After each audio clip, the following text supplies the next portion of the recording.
શાંતિ 1/5/2026 આજના મીઠા બાબાના મધુર મહાવાક્ય। મીઠા બાળકો, તમે રાવણની મત પર બાપની ગ્લાનિ કરી છે તો ભારત કોડી તુલ્ય બન્યું। હવે એને ઓળખીને યાદ કરો તો ધનવાન બની જશો। પ્રશ્ન છે, સીડીના ચિત્રમાં કયું વન્ડરફુલ રહસ્ય સમાયેલું છે? ઉત્તર છે, બાબાએ કહ્યું, અડધો કલ્પ છે ભક્તિની ડાન્સ અને અડધો કલ્પ છે જ્ઞાનની ડાન્સ। જ્યારે ભક્તિની ડાન્સ થાય છે તો જ્ઞાનની નહીં, અને જ્યારે જ્ઞાનની થાય છે તો ભક્તિની નહીં। અડધો કલ્પ રાવણની પ્રાલબ્ધ ચાલે છે અને અડધો કલ્પ તમે બાળકો પ્રાલબ્ધ ભોગવો છો। આ ગુહ્ય રહસ્ય સીડીના ચિત્રમાં સમાયેલું છે। ગીત છે ઓમ નમઃ શિવાય, ઓમ શાંતિ। બાપ બેસી સમજાવે છે, ભક્તિ માર્ગમાં ખૂબ જ ભક્તિની ડાન્સ કરી, જ્ઞાનની ડાન્સ નહીં કરી। ભક્તિની ડાન્સ જ્યારે થાય છે તો જ્ઞાનની નથી, જ્યારે જ્ઞાનની હોય છે તો ભક્તિની નથી। કારણ કે ભક્તિની ડાન્સ ઉતરતી કળામાં લઈ જાય છે। સત્યુગ ત્રેતામાં ભક્તિ હોતી નથી। ભક્તિ શરૂ થાય છે દ્વાપરથી। જ્યારે ભક્તિ શરૂ થાય છે તો જ્ઞાનની પ્રાલબ્ધ પૂરી થઈ જાય છે, પછી ઉતરતી કળા થાય છે। કેવી રીતે ઉતરે છે એ તો બાપ બેસીને સમજાવે છે। હું કલ્પ કલ્પ આવીને બાળકોને કહું છું, તમે બાળકોએ મારી ખૂબ ગ્લાનિ કરી દીધી છે। જ્યારે જ્યારે ભારતમાં આ આદિ સનાતન દેવી દેવતા ધર્મની ખૂબ ગ્લાનિ થાય છે ત્યારે હું આવું છું। ગ્લાનિ કોને કહેવામાં આવે છે? આ પણ સમજાવે છે। બાપ કહે છે, હું વિકારી નર્કવાસી ભારતને આવીને કલ્પ કલ્પ સ્વર્ગવાસી બનાવું છું। તમે મારી ગ્લાનિ આસુરી મત પર કરવાને કારણે કેટલા કંગાળ બની ગયા છો। રામ રાજ્ય હતું, અત્યારે છે રાવણ રાજ્ય, જેને હાર અને જીત, દિવસ અને રાત કહેવામાં આવે છે। હવે વિચાર કરો, હું ક્યારે આવું? જેમને રાજ્ય આપ્યું એ જ રાજ્ય ગુમાવી બેઠા છે। હિસાબ કિતાબ તો બધો સમજાવવાનો જ છે, સમજાવ્યો જ છે બાબાએ। હું આવીને વારસો આપું છું, પછી રાવણ આવીને તમને શાપિત કરે છે। ભારતને ખાસ, દુનિયાને આમ। ભારતની મહિમાની પણ કોઈને ખબર નથી। પહેલા ભારત જ હતું। ક્યારે હતું, કેવી રીતે હતું, કોણ રાજ્ય કરતા હતા, કંઈ પણ કોઈને ખબર નથી, કંઈ પણ સમજતા નથી। જે દેવતા હતા, શકલ મનુષ્યની અને સીરત એટલે કે લક્ષણ દેવતાઓના હતા। અત્યારે સુરત એટલે કે ચહેરો ભલે મનુષ્યનો છે પણ લક્ષણ આસુરી છે। જેને સમજાવે છે તે સમજતા નથી, કારણ કે પારલૌકિક બાપને જ નથી જાણતા। વધારે જ બેસીને ગાળો આપે છે। બાપની ગ્લાનિ કરતા કરતા બિલકુલ જ કોડી તુલ્ય બની ગયા છે। ભારતનું ડાઉનફોલ થઈ ગયું છે, પતન થઈ ગયું છે। એવી હાલત જ્યારે થાય છે, બાપ કહે છે ત્યારે હું આવું છું। અત્યારે તમને બાળકોને સન્મુખ સમજાવી રહ્યો છું। કલ્પ પહેલા પણ એવું જ સમજાવ્યું હતું, આવી જ રીતે સમજાવ્યું હતું। આ દેવી સંપ્રદાયની સ્થાપના થઈ રહી છે। મનુષ્યથી દેવતા બની રહ્યા છે। મનુષ્યોને આ ખબર જ નથી કે બાપ ક્યારે આવે છે। સત્યુગ ત્રેતામાં તમે ખૂબ ખુશીમાં પ્રાલબ્ધ ભોગવો છો, પછી દ્વાપરથી રાવણનો શાપ પામતા બિલકુલ જ ખતમ થઈ જાય છે. જેમ દેવતાઓ પ્રારબ્ધ ભોગવતા ભોગવતા ત્રેતાના અંતમાં ખતમ થઈ જાય છે. પછી રાવણની આસુરી પ્રારબ્ધ શરૂ થાય છે. ભક્તિ પણ પહેલા અવ્યભિચારી હોય છે, પછી વ્યભિચારી હોય છે. સીડી બરાબર બનેલી છે. દરેક વસ્તુ સતો પ્રધાન, સતો રજો તમો બને છે. ખાદ એટલે કે કચરો પડતો જાય છે. તમને બાળકોને સમજાવ્યું તો ખૂબ સારી રીતે છે, પરંતુ ધારણા ઓછી થાય છે. કોઈમાં તો સમજાવવાની બિલકુલ જ અકલ નથી. કોઈ સારા અનુભવી છે જેમની ધારણા ખૂબ સારી હોય છે. નંબરવાર તો હોય છે ને. સ્ટુડન્ટ્સ એક સમાન નથી હોતા. જે પણ બાબા કહે છે વિદ્યાર્થીઓ હોય છે એક જેવા નથી હોતા. કંઈક ને કંઈક નંબર જરૂર રાખશે. કોઈને સમજાવવાનું છે ખૂબ સહજ. બાપ કહે છે મને યાદ કરો, હું તમારો બેહદનો બાપ, સૃષ્ટિનો રચયિતા છું. મને યાદ કરવાથી તમને બેહદનો વારસો મળશે. યાદથી જ કચરો નીકળશે. માત્ર આ સમજાવો કે તમે ભારતવાસી સતયુગમાં સતો પ્રધાન હતા, અત્યારે કળિયુગમાં તમો પ્રધાન બન્યા છો. આત્મામાં કચરો પડે છે. પવિત્ર થયા વગર કોઈ ત્યાં જઈ નથી શકતા. નવી દુનિયામાં જ છે તમો પ્રધાન. નવી દુનિયા છે જ સતો પ્રધાન. કપડા નવા છે તો કહેશે સતો પ્રધાન, પછી જૂના તમો પ્રધાન થઈ જાય છે.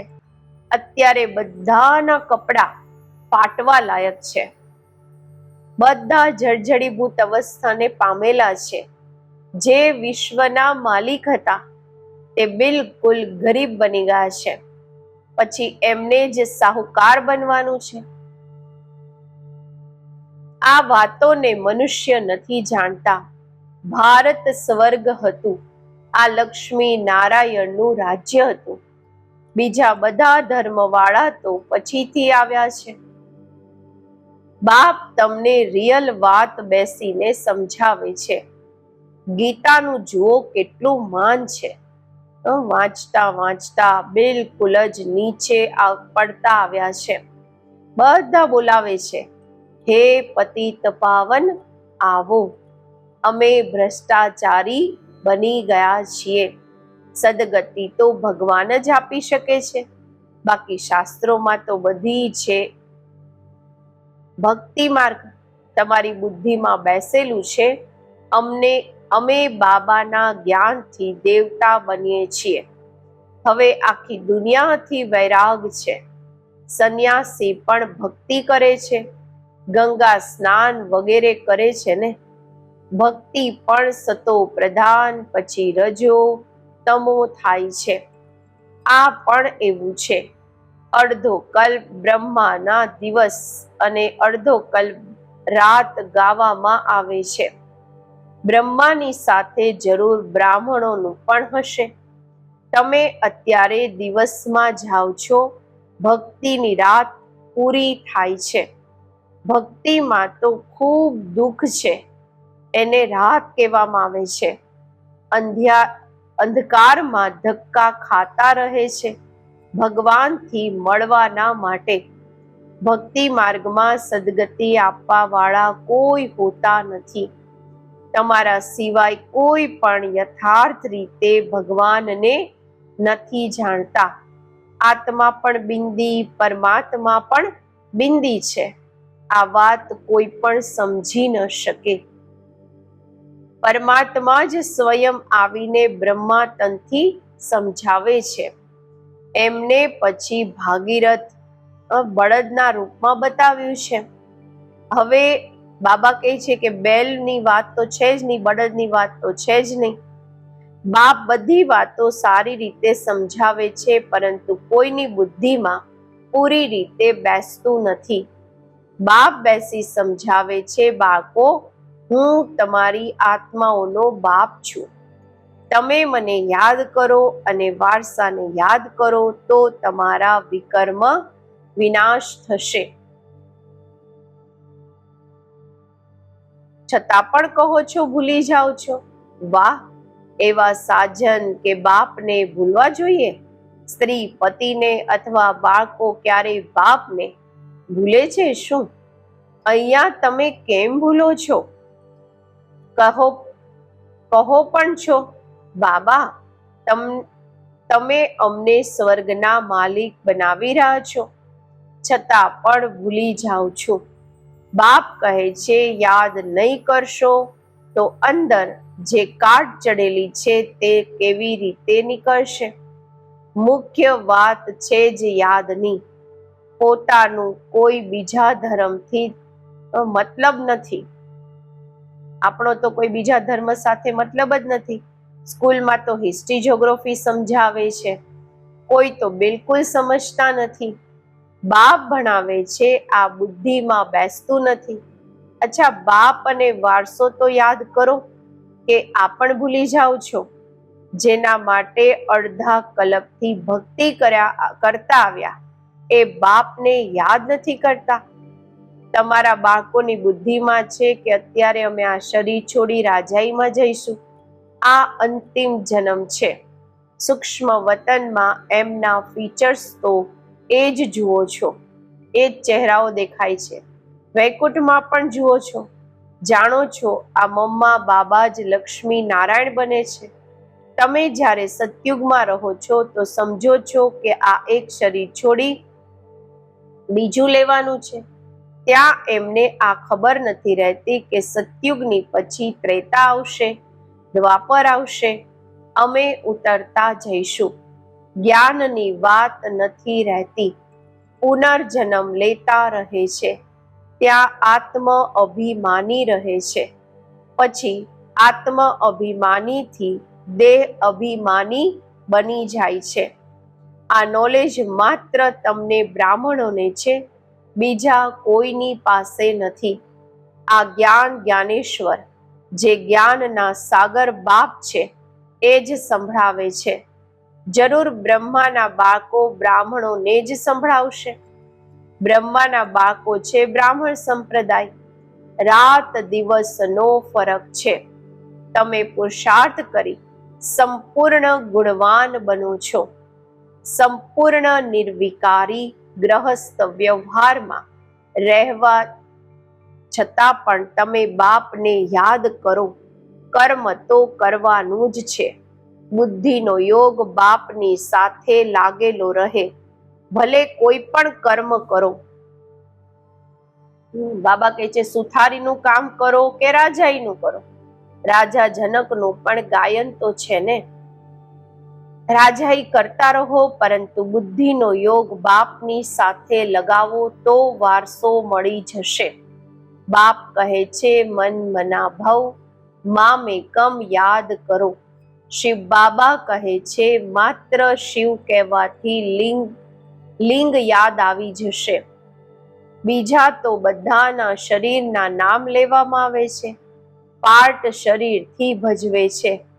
અત્યારે તમને આત્મ અભિમાની બનાવવામાં આવે છે, જે અડધો કલ્પ ચાલે છે. આ સમયે બધા છે દેહ અભિમાનમાં. ત્યાં આત્માભિમાની હશે, યથા રાજા રાણી તથા પ્રજા.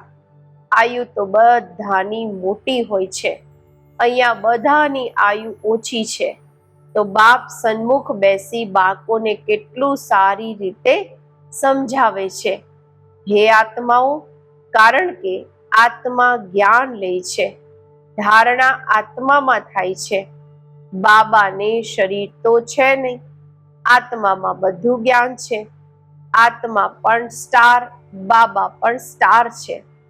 તે પુનર્જન્મ નથી લેતા, આત્માઓ પુનર્જન્મ લે છે. એટલે બાબાએ કામ આપ્યું હતું કે પરમાત્માની મહિમા અને બાળકોની મહિમા લખીને આવો. બંનેની અલગ અલગ છે. શ્રી કૃષ્ણની અલગ મહિમા છે, તે સાકાર, તે નિરાકાર. આટલા ગુણવાન કોણે બનાવ્યા? જરૂર કહેશે પરમાત્માએ બનાવ્યા. આ સમયે તમે ઈશ્વરીય સંપ્રદાય છો, તમને બાપ શીખવી રહ્યા છે, પછી ફરી પ્રાલબ્ધ ભોગવે છે. સતયુગમાં તો કોઈ નહીં શીખવશે, ભક્તિ માર્ગની સામગ્રી જ ખતમ થઈ જાય છે. આ દુનિયાથી વૈરાગ પણ જોઈએ, અર્થાત દેહ સહિત દેહના બધા સંબંધ છોડી પોતાને અશરીરી આત્મા સમજવાનું છે. બાબા કહે છે અશરીરી આવ્યા હતા, અશરીરી જવાનું છે. આ જૂની દુનિયા ખલાસ થઈ જવાની છે. અમે બધા નવી દુનિયામાં જવા વાળા છીએ.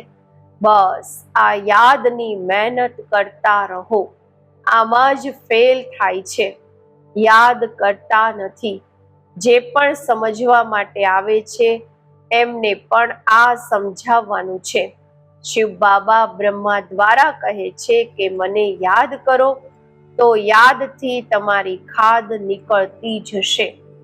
તમે વિષ્ણુપુરીના માલિક બની જશો. વિષ્ણુપુરી જ સ્વર્ગપુરી છે. તો જેટલું થઈ શકે બાપને યાદ કરો.